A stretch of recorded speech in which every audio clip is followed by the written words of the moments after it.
From UFOs to psychic powers and government conspiracies, history is riddled with unexplained events. You can turn back now or learn the stuff they don't want you to know. A production of iHeartRadio.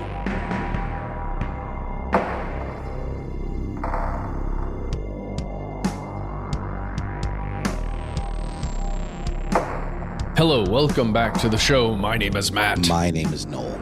They call me Ben. We're joined as always with our super producer, Paul, Mission Control Deck, and most importantly, you are you. You are here. That makes this the stuff they don't want you to know.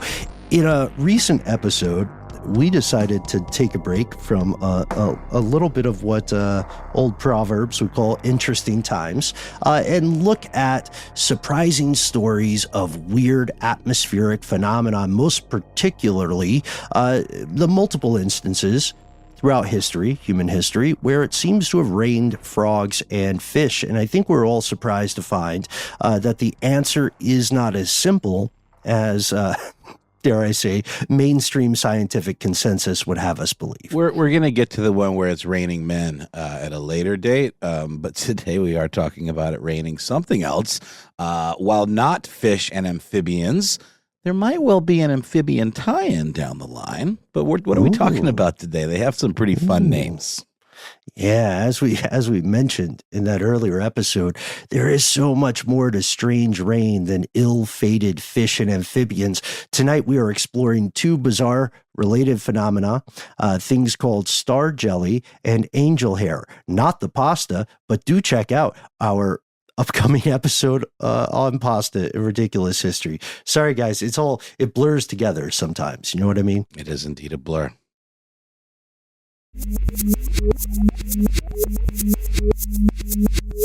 Here are the facts. Do you guys remember growing up and hearing maybe any old farmers' tales or old observations about the weather? I know being in the South, for the American South for a lot of our time together, we have probably heard, someone sitting on a porch. What was our joke last time? Someone sitting on a porch sipping a mint julep, and Colonel Angus says, "We needed this rain." Or there's an ill omen afoot. Yeah, I remember hearing that if you are driving by a pasture and you see all of the cows sitting down, or laying down kind of, but just in their sitting positions, that rain is coming. I like that you say a rain is coming. Mm-hmm. Yeah. It's weird because folklore and mythology, we've established this in previous explorations. They exist primarily to explain how humans came to be where they are, maybe where they think they're going, and why, most importantly and immediately, why the environment functions the way it seems to function. I think it's easy for a lot of people in 2024, as we record this on the evening of July 22nd, I think it's easy for a lot of people to say, "Oh, that's balderdash, that's superstition from times gone by." But history is closer than it looks, I mean, I was looking into etymology and idioms, and have you all ever heard the phrase, it comes to us from English, "Red sky at night, sailor's delight. Red sky in morning, sailors take warning." I don't know why that makes me think of Stephen King or something. It just seems like something a Stephen King villain would say. Remember, I think it was a made-for-TV movie, The Storm of the Century, where there was that creepy dude with the wolf cane. He would say stuff like that. My parents would say that every time we went to the beach. We would talk about that. And about the color of the sky? Mm-hmm. Yeah, and when we were trying to figure out if there was going to be rain the next day, because we didn't have weather.com. or whatever. What? .yeah.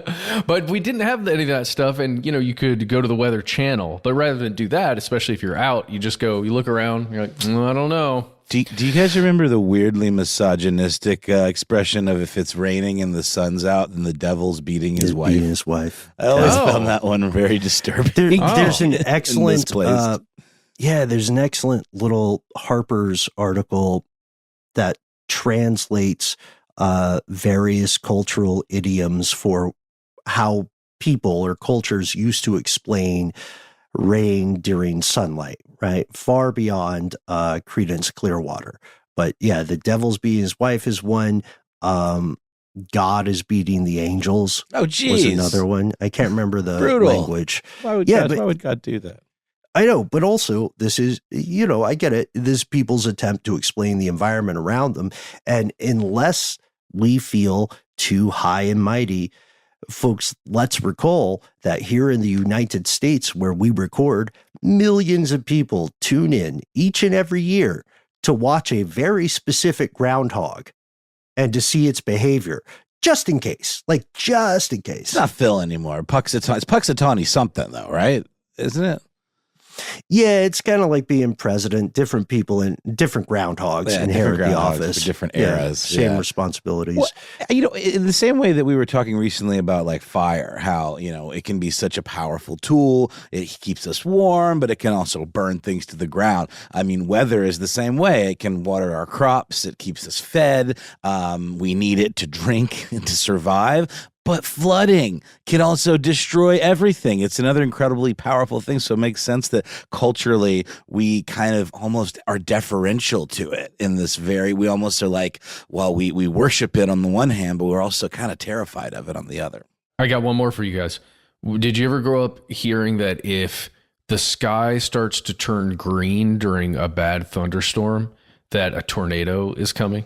Yes. It's certainly a thing we've seen with some weird storms recently here in Georgia, and it doesn't necessarily always mean that, but if you look outside and it has a green hue, you usually know the weather's going to get pretty nasty. And I guess I've never looked into what causes that, but it's almost like supernatural feeling. It's very unsettling. I like that you say supernatural. Yeah, because it makes me wonder about, again, we're talking about when there's a light out and then still a storm, a big, scary, dark storm, but there's still some light going on. Mm-hmm. It makes me wonder what that green hue actually is. So if you're listening, let us know why. Meteorologist, fellow conspiracy realist with interest and enthusiasm for weather, we can't wait to hear from you in that regard. We also, to the earlier point about the old idiom, the rhyming couplet around red skies and the ocean.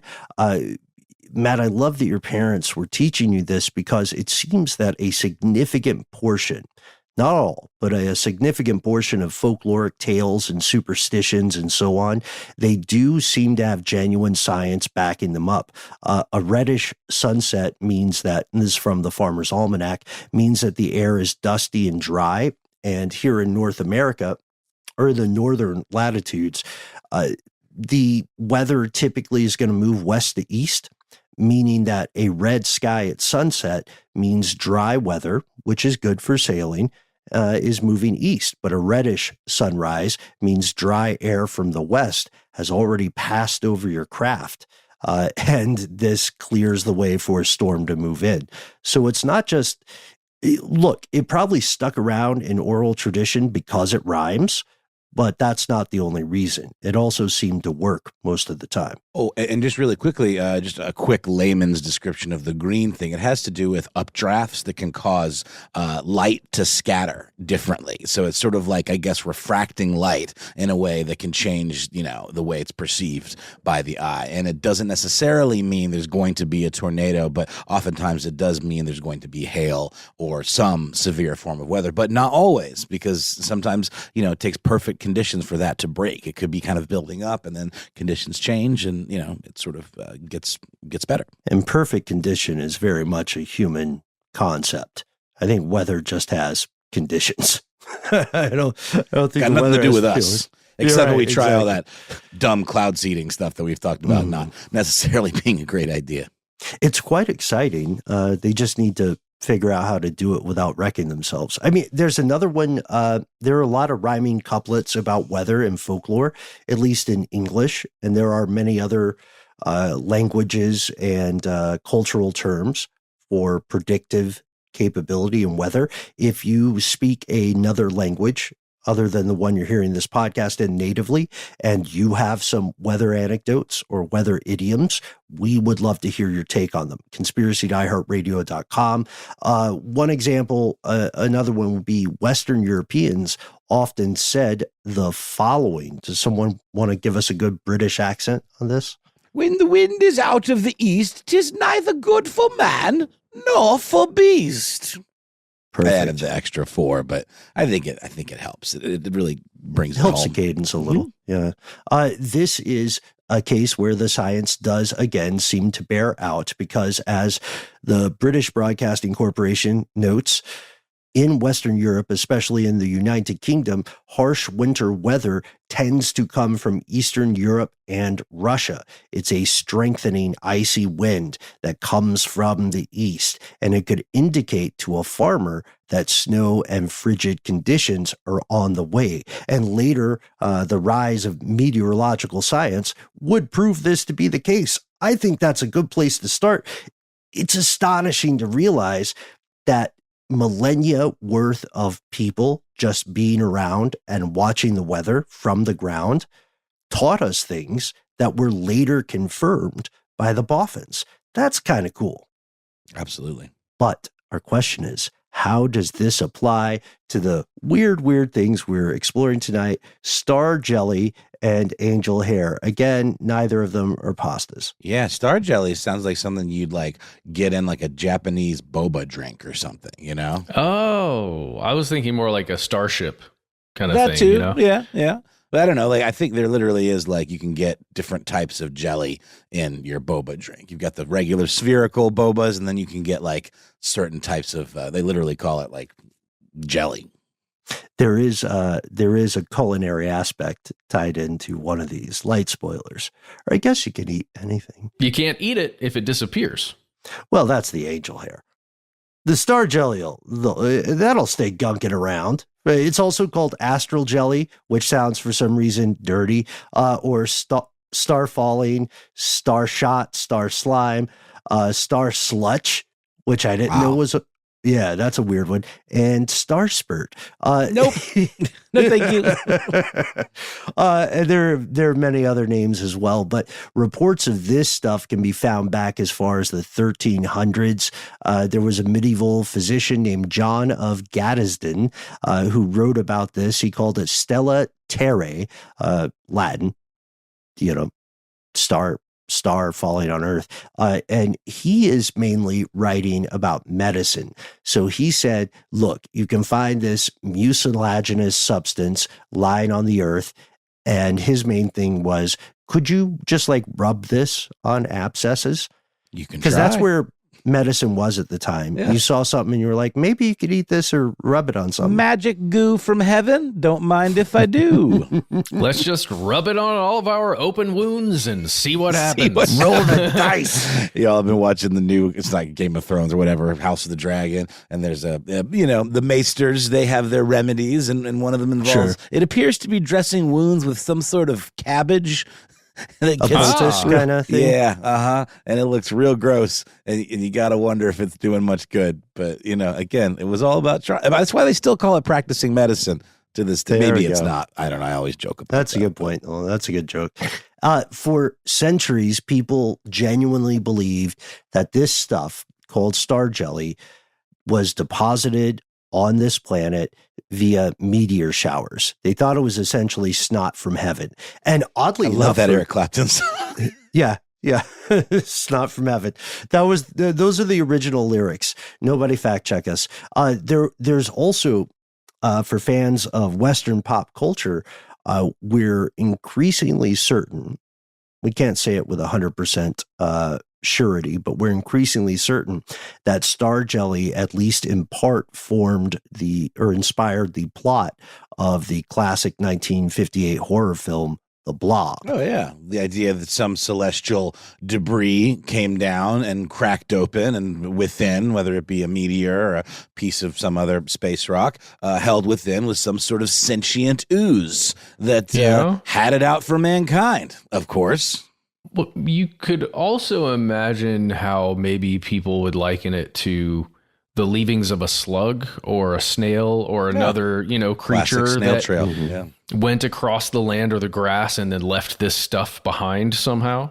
An early cryptid kind of concept. Right? Maybe, or it's really interesting just thinking about it this way: is originating somehow from the heavens, and this is what you're left behind with. Yeah, that's weird. Aliens are real, and they need to stop dropping their snot and their goo. You know what I mean? Just talk to us one-to-one in that regard. That was my favorite cautionary campaign for my youth. Stop dropping snot. Yeah. No. But I wonder if the thought was that as the meteor showers are occurring and as stuff is burning up, that this is the remains of like the interior of one of those objects or something, or if as it dissipates, it turns into this stuff. I've been so interested in the thinking there, like the original thinking.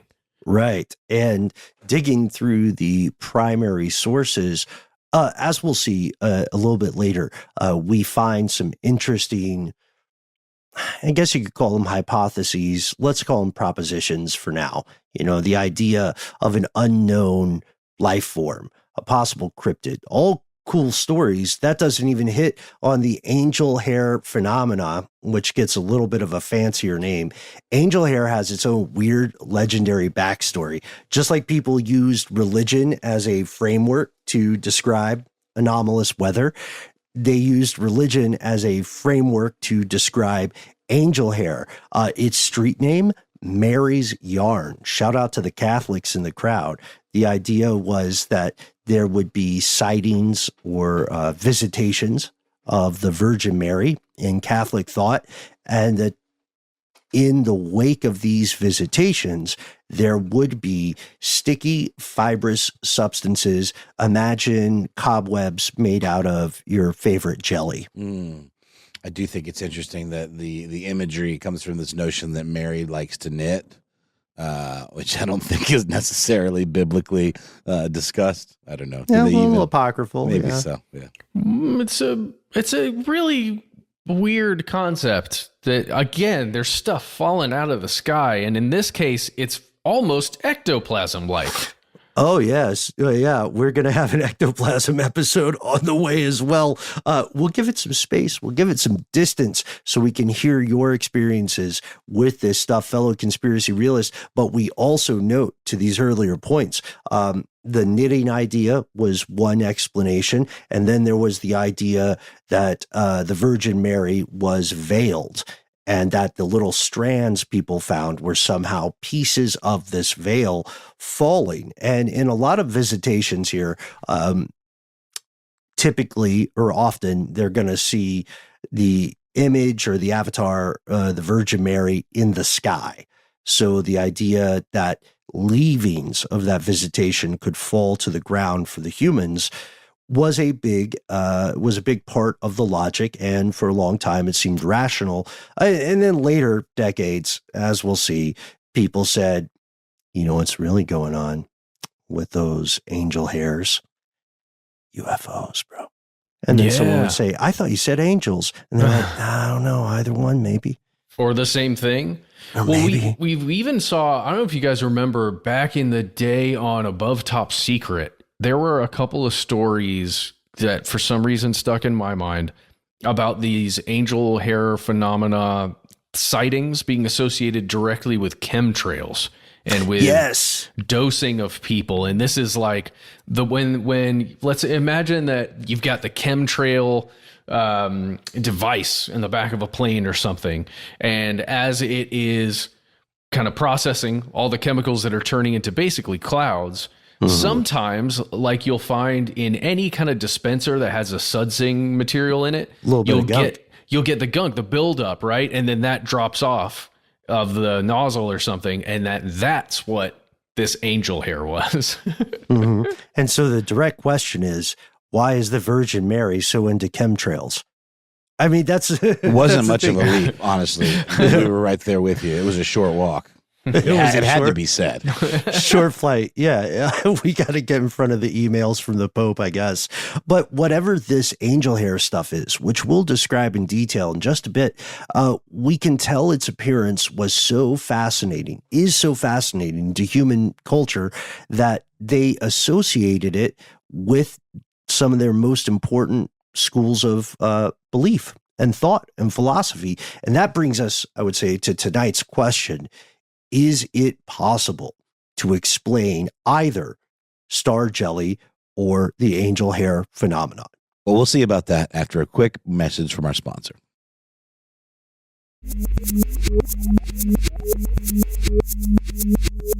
Here's where it gets crazy. Yeah, turns out we have some pretty solid non-folkloric explanations for these related phenomena. And folks, we don't always get to discover definitive answers for some questions in this show, so we're pretty excited about these. I say we get into it. Star jelly. Oh, and a quick accountability moment. In previous conversations, I called it sky jelly, which is a different thing. It is? Yeah. Yeah, it's a phrase that I accidentally made up. So if we're going to define it, sky jelly would just be jelly you eat on an airplane. Yeah, exactly. They give you, surely there's some international flight where you get a Jello cup. Just as a point of fact, guys, I knew I knew this phrase, and it is from the game Fortnite. What, sky jelly? That's a thing. There's a thing, sky jelly. What does it do? What does it do in the game? I don't know. They're on the map. I have no idea what they do. I've seen them before, and they're also sky jellies in Elden Ring. I don't know if you've seen those, the little ghost jelly things. Oh, the jellyfish. Yeah. They're literally like Portuguese man of war type things that just sort of float around. And they don't really attack you, but if you come at them, they can hurt you, if I'm not mistaken. Don't make them mad. That's right. Yeah, stay on their good side. So we're correcting this. According to the legend, star jelly, or star whatever you want to call it, is a magical gooey substance, and it is part of what the ancient Greeks would have called quintessence, the substance of the heavens. It makes up the sun, all those big quadrants, the stars, the darkness between those stars, the meteors, the comets. And so when you get, as an early human, when you get in a situation where there is a meteor shower, or there's a strong rain, or maybe a comet swings by your neck of the woods cosmically, then what happens is these things break apart in the sky. People knew enough about the atmosphere to know that there was some sort of rate of attrition for entering into Earth's local sphere of influence. When these objects, the reasoning went, break apart, they produce this star jelly. It's their little heavenly innards that gently fall to Earth, and then there you go. They splat. Yeah. Splatity. I can see why people might associate that, and the only reason why I'm imagining it is because of the sparkly nature of stars viewed from Earth, right? If it's dark enough outside. And then this stuff, when you see it, I'm imagining it, if it's interacting with, I was going to say, firelight or even early electric light, it would probably give you this very sparkly look if there's enough of it on the ground spread out, right? You imagine the light as a light source moving as a person is moving to investigate the stuff. It would be, I would imagine, sparkly as all heck. Iridescence. Yeah, that makes sense, right? Because this goes back to the idea of things like sympathetic magic, right? If something appears to have a commonality, then that one commonality must imply further commonalities. That's kind of cool, man. I like that. I like that reasoning. And, again, we don't want to be dismissive. It's a fine story. It's beautiful, especially if you come up in a time or an evening where you don't know too much about meteors and stars and physics and the atmosphere. Fluid dynamics, things like that. I mean, I think when I think of a gelatinous substance that would derive from something white hot, like a star or like something like with that much energy, I think of like what happens to, glass, or like how glass is made. The idea of molten, like things that are so hot that they're in a liquid state, but you can't really pick them up and play with them.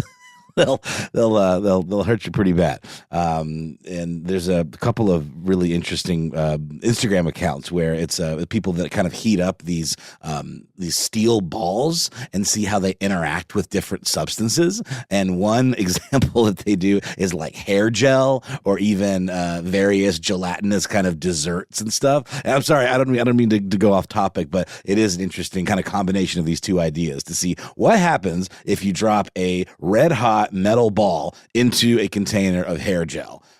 You get sort of a star jelly kind of thing of its own. I'm all about it. Oh yeah. Well, let's just note here as well something you may not be thinking about, but the temperature of star jelly that's been encountered. The at least accounts that I have seen is that it's cool to the touch, or it is like ambient temperature to wherever it is found, basically, if not a little bit colder. So it didn't seem to be really hot, or at least it's not hot right now. And people touching it did not immediately die, nor Nope. burn their fingers. The like stars are not made of jelly. We know that now. No stars that people have encountered appear to be gelatinous. Yeah, they're made of burning hot gases, if I'm not mistaken. And also, So as far as we know, and I don't know why I'm hedging this so much, but as far as the science knows, and really we've only encountered one star, and we haven't even really encountered it. We've just Not sent even some visited. stuff to it, and we checked certainly out haven't all of played its- with it. yeah, and it's super stuck up in my opinion. But Nobody put their phalanges in Really it. insists upon itself. The sun. To quote Beavis and Butthead, the sun sucks. and if pieces of an active breakup of a star hit Earth's surface, the results would be way more disastrous. You're only hearing this podcast, by the way, because one time an object from space beat me here, Paul, absolutely f***ed up the life forms and ecosystems that were here before humans. Just wrecked the entire thing, and a couple of mammals stuck around and eventually invented microphones. Yeah, and that happened at least once. Probably, yeah. Probably more than that, because the probably. moon. The moon. Maybe. I was thinking the moon. And so it's the hottest new real estate. But we see that this stuff, this gunk, has been observed in all sorts of places: the United Kingdom, Texas, India, Pakistan, you name it. It's worldwide, just like Pitbull. Mr. Worldwide. I was thinking the Yeah, same Mr. thing. Worldwide, right. And so people have seen this stuff, and often when people are searching for an explanation, if one entity confidently says, I know the answer, and people don't object to it, then they accept that because it's cool to explain things. Turns out here in 2024, for many years, the humans have had pretty good scientific explanations of this that do not rely on the passage of the heavens, but they are gross. This is for all the Cronenberg fans out there. There's a little body horror here to explain star jelly. Right. I did. We did talk about falling amphibians in a previous episode, and fish rains and all of that, and got to a pretty, I think, level-headed explanation of those phenomena. Well, we're coming back to frogs here a little bit, y'all. Frog spawn. You know it. You've seen the stuff. Kind of, it's gelatinous. It's kind of little beads of gelatinous fluid that the frog reproductive material are suspended within. Mm-hmm. So usually what we believe now, and this is based on DNA testing or biological testing, I should say, of captured samples, usually what appears to happen is that a given amphibian has, or a group of amphibians has its body ripped apart by some sort of predator. And when this happens, they somehow expose or release what is called their ovum jelly. So star jelly is actually kind of jelly. The substance is reactive to moisture. So it expands when it absorbs water through condensation, like through dew or through rain. And if you're just walking by and you're like, oh, blimey, what a storm. And then you see you see this junk on the ground, you're not seeing the body of the amphibian that created it. You're probably also not seeing the eggs that were suspended in that jelly, because the predator would eat both of those. Instead, you're just seeing the left behind gunkabunk. And I don't know. There's also, similar to our guy who invented the concept of amps, there's this association between star jelly reports and areas with large amphibian populations. And if I'm not mistaken, the frog spawn, it refers to clumps of frog eggs. So they're like these kind of clutches of frog eggs that are all clumped together. And frogs can lay between like 4,000 to 6,000 eggs every time they do the thing. And apparently only 1 in 50 will actually result in a tadpole. So these are very small. But I think, have you guys ever seen this stuff before? Like when you were a kid and playing outdoors back when we used to touch grass? Yeah. My son and I encountered some of this not long ago at the old house where we lived, and we were just taking a walk, and we saw some standing water after a rain, and inside the little puddles that had formed, some frogs, I guess, had been laying eggs like as the water fills up and then goes away, right? So if there's a rain time over a couple of days, then there's like standing water of, we're talking probably 4 to 6 inches in some areas. Then when it's not rainy for a couple of days, it goes all the way down to almost dry, just dirt. And what the frogs would do, and what this substance in the egg sacs would do, is you could see them kind of hanging out and still there, even after the rain and the waters had subsided. But when it came back and the moisture came back in, it's this, I mean, it looks like egg whites almost, but in these little egg shaped balls, kind of, and they're all clumped together. But then it gets kind of flat, and it gets weird looking when there's not a lot of moisture as it begins to desiccate. The container that we're talking about for these life forms is meant to preserve them when the water level changes. So it's a thing you would understand if you had the privilege of sitting around and obsessively studying frogs and amphibians, which, to be frank, most people have not had that opportunity for most of human history. Yeah, and it's still weird to me that, I don't know if they still do this, but did you guys ever have to dissect frogs in school? Yes.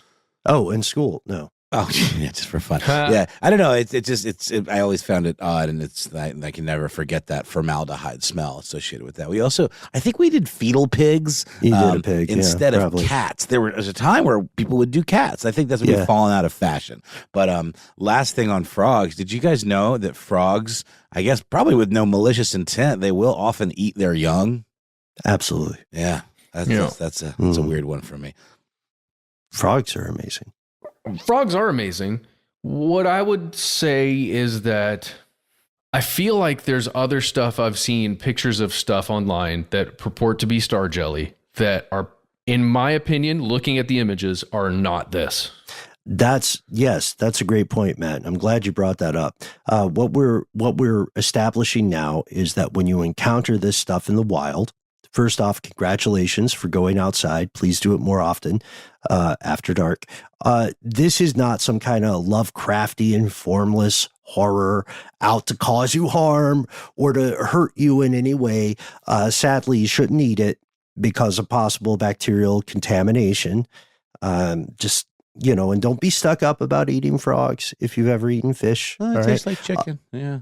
Sure. I do think it's interesting though, Ben, because we're talking the thing that was sort of the, I guess, twist or whatever, or the thing that made people think that there were fish and frogs raining from the sky, was the fact that this is all associated with rainfall. And in this situation, these things aren't necessarily raining down from the sky, but they happen when there are rains. So it's easy to kind of go from A to Z and be like, well, if they happen when it rains, they must have been rained down. There's also confirmation bias at play over thousands of years. Yeah, well, it's the same thing we talked about with the frog and fish rains, where sometimes there's local flooding or, flooding of areas that then push the wildlife out towards wherever the humans are. We talked about that on the previous episode. And you just associate it with, oh, rain. Now all of a sudden there's frogs crawling out of the woodwork. They must have come from heaven. And with the next example we're going to get to, it's another case where this potential culprit for what star jelly is actually created because of these moist conditions. Moisture. Yeah. So, yes, what a fantastic setup to the earlier points. The idea of amphibian predation does not explain all of the star jelly phenomena. To look to that, to look toward a fuller explanation, we need to look at something called Nostoc commune. That's just its name. This stuff is awesome. And it sounds like something right out of Elden Ring, by the way. It sounds like a place. It does. Yeah. It sounds like a place, or it sounds like a weird weapon or armor that requires you to have your incantation levels super high. Or what is it? Not incantation level. Are we like the That'd be prayers? wisdom. Right? No, there's intelligence and faith, my friend. Faith. It requires high faith, so you can use like the sigils and stuff. Not Nostoc commune sounds like one of the sigils you would use. But that's not what it is. It's some more weird stuff. Mm-hmm. It's like the chocolate milk to the star jelly. Well, it's a different color. I was wondering, are there any examples? I mean, surely in culinary circles, they try to use all kinds of weird stuff. Have people ever used frog spawn in haute cuisine? Why not? I'm sure of it. It seems to me like no grosser than eating caviar. I guess right. Maybe, I don't know. Don't be stuck up. Yeah, exactly. Well, this stuff we're talking about, Nostoc commune, is a cyanobacteria that is another potential, I guess, suspect for what might be considered star jelly. It's found around the world because it's tough as nails. It knows how to survive. I mean, Matt, to your point, the egg sacs, the egg clutches that we're talking about with frogs, they're very versatile, and they know how to create life. They survive. They can put up with some serious dryings and wettings, and the fact that there's so many of them, and it only takes, I think, 1 in 50 to hatch. It's all about being resilient, and so are these Nostoc commune cyanobacterias. They are particularly common in polar regions. They are also prevalent in mega harsh climates like arid regions or polar regions. And there's a reason for that, right? Because these things can become dormant when there's no water around, no moisture around for over 100 years, and they can still be good to go. So let's imagine that a place, desertification happens in an area, right, where there's a lot of this stuff that already exists, these Nostoc communes, they're hanging out. They're very happy with the current moisture levels, but then it all goes away for 50 years or some, 100 years. Yeah. Then all of a sudden some moisture comes back in, and these things that have dried up they spring back to life as though nothing happened. That's incredible. Yes. Well, they're right on the edge of what we would call extremophiles, right? Mm-hmm. In that they, just like a tardigrade, they could take a hell of a beating. They're a different kind of life form, but it shows us how durable this sort of life form is. I will point out that it is considered terrestrial or freshwater, and you can find it in loose clumps in soil, gravel, paved surfaces. You can find it between cobblestones. It kind of moves like mold. You know what I mean? It also does, and this is true, it is used in culinary purposes. I've actually eaten some of this stuff in a salad, and I would say once you get past the appearance, the texture, and the taste, it's worth it. Apparently it has sort of a citrusy quality to it. Well, that's nice. I'm glad you tried it. It would definitely give me that feeling, Ben, like that. I don't know, because it can be. Well, and we should say here, by the way, just when we're thinking about it as star jelly and the way that has been described over the years, because that's a street name for Nostoc commune is star jelly. It is, but there's different colors to it. There's the yellow kind of flavor. There's a yellow tint that could be in there. There's sometimes this like green blue thing that can happen. But that's just after a rain, after there's moisture that's been in an area, it will be that color. If the moisture is gone for just a little bit, it turns into one of its other street names. What do they call it? Witch's butter. Witch's butter. I'm so glad you mentioned that. Yeah. It's also like a dark brown, like black color. As it begins to desiccate. Yeah. It's also, oh God, I don't want to do the whole translation, but basically the way it's sold to people in Asia, it translates to like after the rain mushroom or post rain mushroom. So it's sold the way you would sell a mushroom. Oh yeah. Salad. I feel like I've had some too, like just unknowingly hanging around Buford Highway or something. But just because I've eaten stuff in a salad and in soups before that looks eerily familiar to the images I'm seeing right now of this stuff. The other thing was when it is dry and crusty, right? It looks, there's no rain. When it's gone from snotty to boogery. Yes, but also dry looking, right? I imagine if it was in grass especially or just in a field, you wouldn't even see the stuff because there's other things growing above it. It looks kind of like the dirt maybe, but then after the rain and it gets the hues to it and it becomes a little, again, kind of sparkly with the moisture. And it absorbs and expands with moisture just like the frog jelly. Yeah. You're way more likely to notice it hanging out down there. So you can see why after the rain, after a meteor shower even, you're like, oh, what the heck is this? Especially if there's a meteor shower that happens to coincide with rain, right? Now it's no longer just some cool stuff in a salad. Now it's a sign from the divine. Speaking of, we've got a sign that is going up right now that tells us we need to pause for a word from our sponsors and get into angel hair phenomena. Quick disclaimer, folks.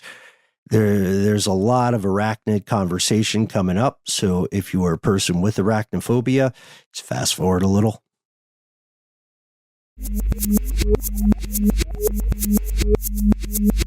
We're back. Angel hair. All right. Okay. So we talked about this a little. Angel hair is wispy strands of some sort of substance that appears to fall from the sky, as in human witnesses have on multiple occasions described watching it lose elevation and hit the ground. And for many, many years, millennia even, people claimed this was a divine thing of some sort. We mentioned strands from the torn veil of the Catholic figure, the Virgin Mary. We've mentioned also knitting, the idea that the apocryphal kind of story of Virgin Mary and knitting. And we know it's been seen in France, Finland, Canada, all over the Northern Hemisphere, the Southern Hemisphere as well. But here's the bag of badgers. For most of human history, the claim was, we don't know what this is because it disappears every time we try to analyze or measure it. And who are we to interfere with these signs from God? And I'm not trying to sound snarky. I'm not being anti-religious at all. This is what people would say. They'd say, I saw this thing. I don't have physical proof. It evaporated before I could bring it to you. Yes, and there are tales of scientists, again, these are tales of scientists who have attempted to get a sample, put it into a jar, something translucent that they could see. Yes, there is stuff in this jar. They take it on their way to the laboratory or the house or wherever they're going to actually study it. And by the time they arrive, or by the time they at least are ready to take the top off of that jar and look at the stuff, it's gone, or it's dissipated into some other substance or nothingness. Mostly disappeared is what is at least written down. Yes. Yeah. Which also kind of leans into the folkloric aspect, right? Like even the, UFO stories are often folklore. As we said, the names and the terminology change, but the plot remains much, very similar, right? So abducted by fairies, wish I could prove it to you. Abducted by UFOs, wish I could prove it to you, but the evidence just seems to dissipate. This happens even in the modern day. In 2014, there was a reign of angel hair phenomena in Portugal, and it happened not just one weekend, but 2 consecutive weekends. And so there was a lot of scuttlebutt. There was a witness who said, I captured a sample of this. It was analyzed, and when it was subjected to infrared light, nothing happened. When it was subjected to UV, ultraviolet light, it came alive. There was no report on what that meant. And that was also an anonymous person that spoke to somebody, and metro.co.uk ended up writing about it in 2014. And it's like a 3-paragraph, each one or 2 sentences. And it was just like, the thing is, if you go to the original Portuguese sources, there's more writing about the locale and the circumstances. Really? Yeah, but there's no citation of the source who was making these claims, and there's no explanation of what came alive means, and there's no follow-up in any language we can find about what happened to this alleged source, which leads us to possible explanations for angel hair phenomenon. There, by the way, I think there's still a mystery afoot, but is this the spider part? Yeah, the spider. Here comes the spider part for anyone that might be triggered. But really quickly, I'll save it. I just want to talk about maybe some science fiction examples of like angel hairy type black goo or whatever it might be. I think there's some fun ones. But spiders are, as we know, I think we're all, whether or not we find them creepy or terrifying, we can at least give them the respect that they are due. They do some really incredible things. They engage in mass migration through the air on literal, like improvised hand gliders kind of that they make out of their own web that they can shoot out of their bodies. It's so Inspector Gadget. It's unbelievable. I didn't even know about this phenomenon, Ben, until you hipped me to it. It's called ballooning. I think we mentioned it briefly in Rain of Fish and Frogs. Yeah, I mean that. Like this was relatively new to me until we've been kind of jumping down these rabbit holes. Oh, geez. The main thing this teaches me, you guys, is that human civilization has a lot to learn about spiders. Spider populations over millennia were associated with angel hair phenomenon, the same way that frog populations were associated with star jelly. Let's say why, because it looks like spider webs, right? The pictures, at least that I've seen, there's a couple pieces of video from, I don't know if it's from that 2014 event or it's from something else or has nothing to do with actual angel hair, but I've seen some video that's purported to be angel hair that looks like clumps of spider webs to me. Yeah. Like we were saying earlier, cobwebs made of some sort of gelatinous substance, but definitely they look like more gooey forms of the spider silk that we're all familiar with. And high in the sky and almost like in individual strand clumps. Yeah. In the Northern Hemisphere, we owe a big thank you to a huge population of spiders. They're still not fully understood. The tiny, humble, and nigh ubiquitous Linyphidae spiders, Linyphiidae. We know that they cause a lot of angel hair phenomena events because they move posse style. They migrate en masse. You can recognize a photo of these bad boys. If you see them, they'll look familiar just because they're, again, ubiquitous. Their street names are things like sheet weavers or money spiders because there's folklore about them because humans knew about them for so long. There's folklore where if you see them behaving certain ways, just like Puxatawny Phil, then it may bode well for you in the future. So it's, I think it's because you're either going to or not going to be hit with a mass ballooning of spiders. And take that as you will. That's on your own vibe. You know what I mean? Yeah.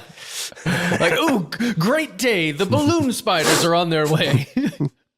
From a distance, Mother- it probably looks kind of beautiful until they get closer and closer, and then you realize that. No. Okay, Most things look beautiful from a distance. that's very fair, Ben. I mean, but I love this idea that we're painting too. Like, Mother, Father, Lord Baden, oh, come see the spiders. They're ballooning.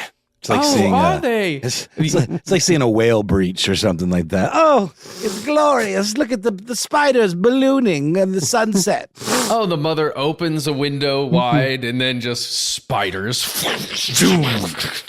Because spiders are often used as like sort of the stuff of nightmares, like the idea of like, I think you know what it was. I think it was on the regular show where it was like, would you rather they play this game? Would you rather have spaghetti for fingers, or every time you sneeze, spiders would come out of your mouth? And the obvious question is, can I eat my spaghetti fingers? And if I can, will they grow back? Mm-hmm. Well, you guys know I have the situation. So in the idea Ben, here, we're not going to let you. Come on, what, a spaghetti finger situation, a coughing spider situation. Well, it's like you cut yourself, and sometimes it's blood, and sometimes it's spiders. You have that old lymphidae blood, eh? I will never. I rolled weird in character creation. I will never, as long as I live, forget the scary stories to tell in the dark. Yes, about the girl that had like a boil, and then she lanced it, and spiders just poured out, and the illustration. So much more terrifying than the story, and that stuck with me as long as I will live. I was just talking about this. I was always researching this. Scary stories to tell in the dark is 1010, a great read. The whole series, even if you consider yourself an adult, it's real folklore. It's super good. Shout out to Alan Schwartz, who wrote it. And then her head fell off. Yeah, got but my golden arm. That book is. Do you guys remember Arrested Development? The time the father tries to teach lessons to the kids. And that's why you always leave a note using the amputated limb. Yes.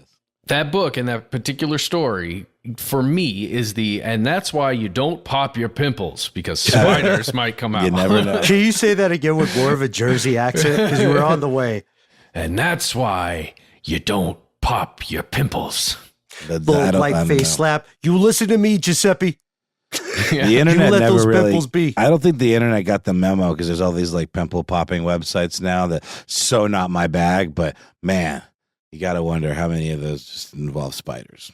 To sew this up, yes, it is. It is possible for spiders to do a lot of amazing and perhaps disturbing things. Some of which are, as we record this evening, not fully understood by human civilization, but that's just because there's a lot to learn about spiders. We know you can go to Snopes. They have an excellent article on angel hair phenomena, where they talk about this crazy thing that happens in Australia, Oceania, New Zealand. They have frequent encounters with mass spider or mass arachnid migration events. And the whole time, it looks like snow has descended upon the town. It looks like a scene from a horror film, like in the or like works of fiction. Like, I don't want to spoil It by Stephen King, but or think about it this way: we could spoil Lord of the Rings. I was about to say the like Shelob, the spider's den, where like poor Frodo is just wrapped up in the stuff, and it's like in Skyrim, you'll be in dungeons, and there'll just be this stuff just like covering the walls, and then you realize that it's spider's web. I mean, it's wild the capabilities of these little bodily produced strings. It's raining bugs. I'm kidding. Arachnids. But yeah, we know that several native species of spider and arachnid are capable of creating these massive angel hair phenomena events. And our old pal, Linnified, which we mentioned earlier, was apparently introduced to this part of the world some time ago. I wonder, it made me think of something that doesn't really apply to this conversation. But guys, at what point is a given species no longer considered invasive? Is it like moving to Brooklyn? Is it like 10 years? I It's a good question. I mean, yeah, no, I think that might be longer than that. I mean, is it once? Sure it has to be longer. It would be once they're no longer an active threat to native species, perhaps, or the sort of like the damage has been done and it's sort of assimilated almost, right? I was just reading about those. What are they? They call them Joro spiders. I don't know if that's the correct term for them, but it's the ones that are all over Georgia right now. The like big web spinning spiders that are kind of yellowy. The ones where you're like, could I fry this? It looks like you could totally fry it. And they're pretty big, at least compared to other spider species that we get around here, and just how much of a problem they are. But again, people have been talking about those for a while now, and I don't know when people are just going to say, nah, they're good. They're fine. They're fine. I know his mother. Joro spiders. And at least they're not throwing webs in the air and flying across Piedmont Park. You know what I'm saying? Tell you what, I never saw one of them run a stoplight. Forget about it. Yeah, our Jersey listeners are very upset right now. I just want to point. I don't know. No, these are Atlanta residents. Okay, Yeah. fair enough. Yeah, everybody's welcome in Atlanta. Also, I just watched Donnie Brasco again, so Nice. That's part of it. We know that locals in Australia have learned, similar to our friends in Honduras, to predict these events. There's one guy who talked to the Goulburn Post, pardon my pronunciation, in May of 2015 and said the following. He said, look, here's what happens. During a particular time of this year, in May or August, young spiders in the outback, the rural area of Australia, somehow throw these threads of spider webs up in the air. They use them as a parachute and detach themselves from the ground and move in large colonies through the sky. They fly through the sky. We see the falls of spider webs that look almost as though it is snowing. I'm paraphrasing here, but we also have to remember ballooning is a great explanation for a lot of these events, because people also, get this, will find small spiders crawling around in those little threads. But even if you didn't find a spider, some of those spiders lose their parachutes. You know what I mean? They just fall right out of the sky, and then just the parachutes flying around. And if there's no weight to that thing, because imagine the weight of a spider web. If you've ever walked into one, it's almost negative. Like there's nothing there almost. And if that just catches wind, imagine how far that could go. Or if there's a storm or something that comes through and pushes those webs in a different direction than it was headed and spreads them out even more. Yeah. Come on. Imagine also, are you guys familiar with the research into making bulletproof garments out of spider silk? What? Yeah. Like some sort of really intense weave of it? Like, Yeah. Okay. It's just the tensile strength. Interesting. Is interesting. All right, story for another day. And of course, there are other possible explanations, because we have had so many instances, people experiencing this kind of thing. There does not appear to be a silver bullet nor silver spider answer to this. That's a joke for like 4 people. We know that there was, well, there was some stuff that got published in Italian journals, reputable Italian journals back in the 1990s, where they said there may be an electrostatic precipitation of atmospheric dust that could create the kind of thing we're talking about. Similar, Matt, to your analogy about an aerosol container creating solid matter as an offshoot. This stuff sounded interesting and possible, but then we have to realize a lot of folks took that question or that theory, that hypothesis, and they ran with it, and they said, yes, it is electrostatic precipitation, and here's why: it's coming from UFOs. The aliens are real. Shout out to various UFO-centric cults. So they took it a little further, you know what I mean, than they needed to take. Imagine them doing that. Imagine them taking things too far. I'm going to take it even further, guys. We've seen the movie Nope. We know now that some UFOs out there are actually extraterrestrial multidimensional beings. Well, what if 2 of those beings get together and they want to make a little baby multidimensional Nope being thing? Well, Star jelly. No, There I'm you just go. joking. Yeah. Wait, guys, we're in the brainstorming phase. There are no bad ideas. Okay. You know what I mean? I got your back on this one. And we also know that unlike star jelly, we have not completely solved every explanation of angel hair. A lot of it is definitely created by arachnid ballooning. And as wild as those photos may look, please do pull them up, check it out. As wild as they may look, we guarantee you that a lot of them are genuine. But what are we to make of the multiple reports claiming the angel hair evaporated before it could be documented or tested? Could it be something else?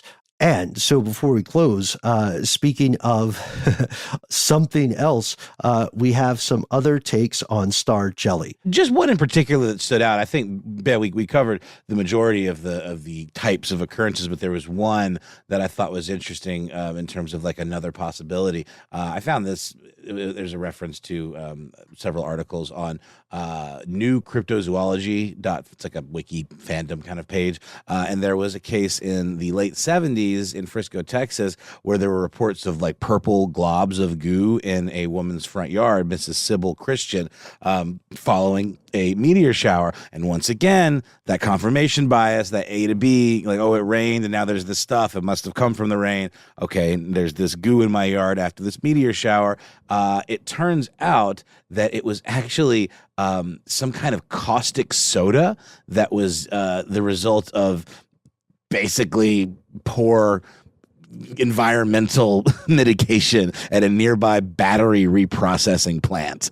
So it was like causing like runoff of this caustic soda used to clean impurities in the leads of batteries. We've all seen it. If a battery gets corroded, it can like form this kind of crust. And if you use caustic soda, you can clean that off. So apparently when that's done, the runoff is this purplish kind of compound that then creates something that can sort of balloon out like the previous examples of star jelly that we were talking about. So I just thought that was an interesting one worth mentioning. There are a few other examples here if anyone wants to go check it out. Another one really quickly was just the idea that there were already impurities present in the soil, like in Dorset in the UK in January of 2012, granules of sodium polyacrylate that were already present in the soil, which is apparently very common in agricultural use. And when it rained, it caused these dehydrated granules of this stuff to balloon up and then kind of create, they're very highly absorbent.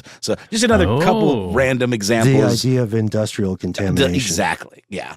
And then just last thing, if anyone's interested, I mentioned the question of whether frog spawn had a culinary use. So I looked that up. And while I did not find any examples of actual use of frog spawn in the way you would, of course, caviar or other, aquatic eggs, there was a delightful recipe for frog spawn Thai tapioca pudding from Bon Appetit magazine from June of 2006.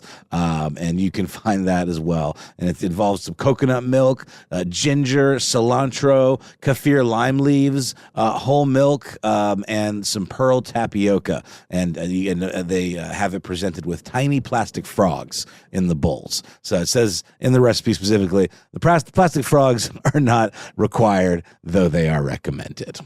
What about the agar-agar? Yeah, there's definitely some agar-agar up in there. Gotta be. So I want to make this. I'm a big fan of squishy, boba-y, gummy kind of things. I would totally eat the cyanobacteria version of star jelly. It's not bad. That's a no thank you from me. It's okay. More for me and Ben.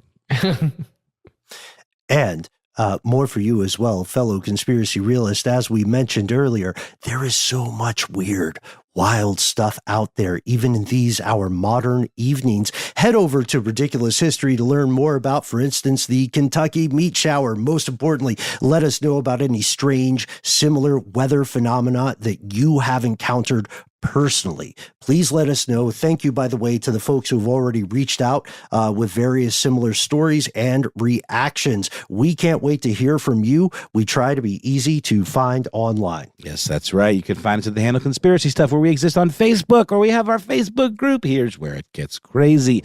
Get in on the conversation there. Join in the fun. You can also find us at that handle on XFKA Twitter. Ben, I think, is the most of us individually active on Twitter, always dropping some zingers. I just don't have the skill set for it, Ben. But you're made for the medium. I'm glad that you're still going strong. You can also find us on YouTube, where we have video content coming at you on the regular. On Instagram and TikTok, we're Conspiracy Stuff Show. Hey, do you want to call us and tell us about your examples of electrostatic precipitation? Call 1-833-STDWYTK. When you call in, give yourself a cool nickname and let us know within the message if we can use your name and message on one of our listener mail episodes. If you've got more to say than can fit in 3 minutes, why not instead shoot us a good old-fashioned email? We are the entities that read every single piece of correspondence we receive. A special shout out to Burger the Berserker, who had followed up with us recently on some questions about a UAP sighting. Very well done, folks. The same rules to the voicemail apply there. Just be well aware sometimes the void writes back. We'd love for you to join us in the darkness between the stars. Conspiracy at iHeartRadio.com.